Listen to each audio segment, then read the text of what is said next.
मंडळी, खोट्या प्रमाणपत्रामुळे IAS अधिकारी होऊन बडतर्फीची कारवाई झालेल्या पूजा खेडकर, त्यांचं कुटुंब आणि वाद ही काही नवीन गोष्ट नाहीये. कायदा सुव्यवस्थेच्या चिंधड्या उडवणारं हे खेडकर कुटुंब वेगवेगळ्या कारणांमुळे नेहमी चर्चेत राहतं. पण यावेळी हे कुटुंब चर्चेत येण्याचं एक वेगळंच कारण आहे. पुण्यातील बाणेर रोडवरील नॅशनल हाऊसिंग सोसायटीत या खेडकर कुटुंबाचा आलिशान बंगला आहे. रविवारी 11 जानेवारीच्या मध्यरात्री या बंगल्यात धाडसी दरोडा पडल्याची माहिती समोर येते. आणि या दरोड्यात हात कुणाचा आहे, तर त्यांच्याच बंगल्यात 8 दिवसांपूर्वी नोकर म्हणून रुजू झालेल्या नेपाळी व्यक्तीचा. त्यानं त्याच्या 3 साथीदारांसह मध्यरात्री 2 तास बंगल्यात अक्षरशः धुडगूस घातला. 4 जणांनी मिळून पूजा खेडकर, यांचे वडील दिलीप खेडकर आणि आई मनोरमा खेडकर यांना गुंगीतून औषध देऊन बेशुद्ध केलं. पूजा खेडकर यांचे सुद्धा हातपाय बांधले, तोंडाला चिकटपट्टी लावली आणि एका खोलीत डांबून ठेवलं. आणि त्यानंतर घरातील सर्वांचे मोबाईल आणि कपाटातून मौल्यवान साहित्य घेऊन आरोपींनी पळ काढला.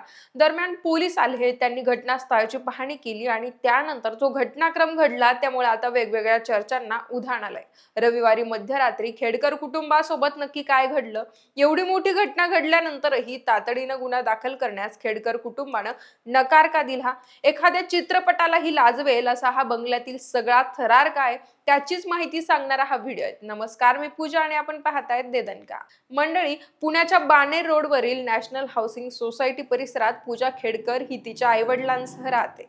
त्यांच्या आलिशान बंगल्यात त्यांच्या व्यतिरिक्त इतर नोकर चाकर देखील असतात. समोर आलेल्या माहितीनुसार नेपाळहून पुण्यात कामासाठी आलेला एक व्यक्ती 8 दिवसांपूर्वी खेडकर यांच्या बंगल्यात स्वयंपाकी म्हणून रुजू झाला होता आणि त्यानंच हा सगळा भयंकर प्रकार केल्याचं आता सांगितलं जात आहे. तर घडलं असं की 10 जानेवारीच्या दिवशी पूजा खेडकर या रात्री उशिरा त्यांच्या बंगल्यावर पोहोचल्या. 11:30ची ती वेळ होती. बंगल्यात आतमध्ये प्रवेश केल्यानंतर नेहमीप्रमाणे पहिल्यांदा त्या आई वडिलांच्या रूमकडे गेल्या.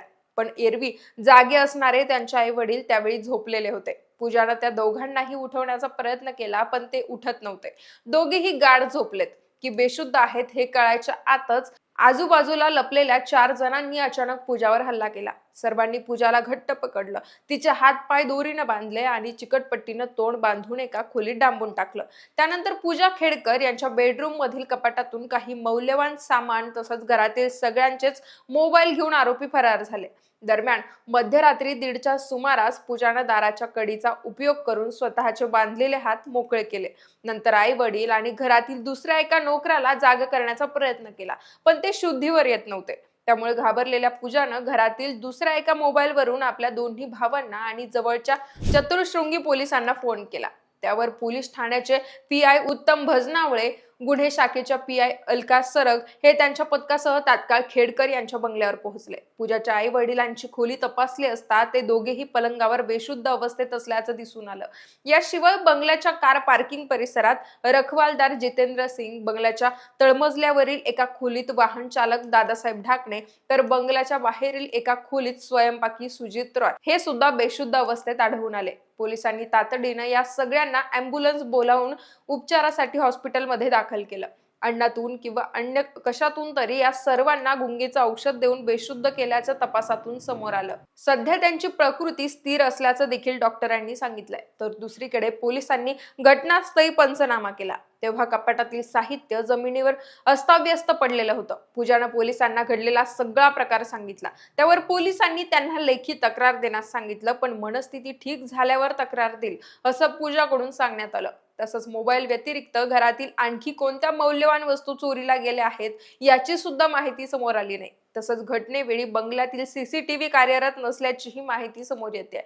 त्यामुळे रविवारी दिवसभर वेगवेगळ्या चर्चांना उधाण आलं होतं. चोरीचा प्रकार खरंच घडला आहे की नाही अशी सुद्धा शंका उपस्थित केली जाते. त्यामुळे या प्रकरणात रविवारी रात्री उशिरा चतुर्शृंगी पोलीस ठाण्यात गुन्हा दाखल करण्यात आल्याची माहिती मिळते. त्यानंतर पोलिसांनी लगेच या घटनेचा तपास सुरू केला.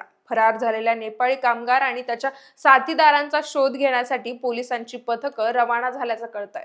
आता त्यांना अटक झाल्यानंतरच या प्रकरणातील नेमकी माहिती समोर येणार असल्याचं पोलिसांकडून सांगण्यात येत आहे. मंडळी, यापूर्वी सप्टेंबर 2025 मध्ये एका ट्रक चालकाला पुण्यातील बंगल्यात डांबून ठेवल्यामुळे खेडकर कुटुंब चर्चेत आलं होतं. त्यावेळी मनोरमा खेडकर यांच्या नावे असलेल्या कारला नवी मुंबईतील एरोली सिग्नल जवळ एका ट्रकचा धक्का लागला होता. त्यावर कारमधून 2 जण उतरले आणि प्रल्हाद कुमार नावाच्या त्या ट्रक चालकाला पोलीस स्टेशनला चल म्हणत आपल्या सोबत घेऊन गेले होते. पण तो ट्रक चालक 5 दिवस बेपत्ता होता. त्याच्या कुटुंबाने जेव्हा बेपत्ता झाल्याची तक्रार दाखल केली, त्यावर पोलिसांनी त्याचा शोध घेतला असता तो थेट खेडकर यांच्या पुण्यातील बंगल्यात आढळला. या दरम्यान त्याला शिळं अन्न देखील खायला दिलं होतं. पोलिसांनी त्या ड्रायव्हरची सुटका केली, पण त्यावेळी खेडकर कुटुंबाची चौकशी करत असताना मनोरमा खेडकर यांनी पोलिसांशी हुज्जत घातली होती. पोलिसांवरच घरातील पाळीव कुत्रे सोडून तपासात अडथळा आणल्याचे आरोप झाले होते. त्यामुळे या प्रकरणाची मोठी चर्चा झाली होती. याशिवाय मधल्या काळात शेतजमिनीच्या वादातून मनोरमा खेडकर यांनी एका शेतकऱ्याला पिस्तूल दाखवण्याचा एक धक्कादायक व्हिडिओ देखील व्हायरल झाला होता. थोडक्यात खेडकर कुटुंबानं दरवेळी प्रशासन आणि कायदा व सुव्यवस्थेला कमीच लेखल्याचं दिसून येत आहे. पण 11 जानेवारीच्या मध्यरात्री त्यांच्या बंगल्यात चोरीचा जो थरार घडला, त्यानंतर पोलिसांनीच त्यांना मदत केली आहे. त्यामुळे आता तरी या खेडकर कुटुंबानं कायद्याचा मान सन्मान करावा अशी अपेक्षा व्यक्त केली जाते. तर दुसऱ्या बाजूला वेळोवेळी कारवाई करून देखील हे कुटुंब सुटतं कसं, असाही प्रश्न उपस्थित करण्यात येतोय. बाकी खेडकर यांच्या बंगल्यावरील दरोड्या बाबतीत आणि एकूणच या सगळ्या घडामोडींबद्दल तुम्हाला काय वाटतं? तुमच्या प्रतिक्रिया आम्हाला कमेंटच्या माध्यमातून कळवा आणि दे दणकाला सबस्क्राईब करायला विसरू नका.